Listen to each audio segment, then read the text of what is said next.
հոգևոր կյանքին հաղորդակցությունը նույնպես պետական բյուջեի ծախսային տող է,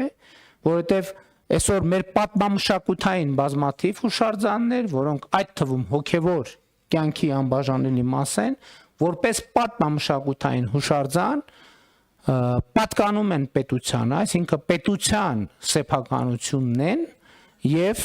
գտնվում են պետության հոգացության ներքո։ Եվ այդ թվում ենթակառուցվածքներ պետք է լինեն, որպեսզի մարդիկ հնարավորություն ունենան հաղորդակցվել այդ հոգևոր արժեքների հետ։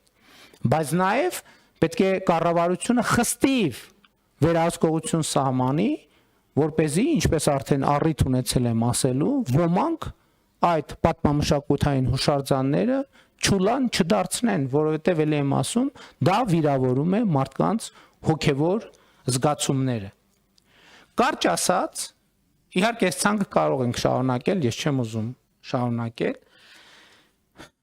Երջանկությունը պետք է արտահայտված լինի պետական բյուջեում։ Ես հիշում եմ բյուջետային քննարկումները, որ ամենատարբեր դեռ լրագրող եղած ժամանակներից ես ինքս էլ որպես պատգամավոր գործելով բյուջեին տարբեր անուններ եմ տվել եւ տարբեր ժամանակներում բյուջեի համար եղել են տարբեր ձևակերպումներ, չգիտեմ, բանի ճգնաժամի բյուջե, ետճգնաժամի բյուջե, կոնսերվատիվ բյուջե, հուսահատության բյուջե, զարգացման բյուջե։ Ես կարծում եմ, որ մենք ընդհանրապես տարբերակումները պետք է հանենք, որովհետև Հայաստանի Հանրապետությունը պետք է լինի երջանկության բյուջե։ Այսինքն մեր բյուջեները պետք է ուղղված լինեն նրան, թե ինչա պետք Հայաստանի Հանրապետությանը եւ նրանց քաղաքացիներին երջանիկ լինելու համար։ Եվ սա կարծում եմ շատ կարևոր արձանագրում է, որը մենք պետք է անենք։ Բայց չեմ ուզում եւ չեմ կարող շղթել, որ մարդու երջանկության համար, ինչպես նշված է նաև իրական Հայաստանի գաղափարախոսության նախագծում, անհրաժեշտ են նաև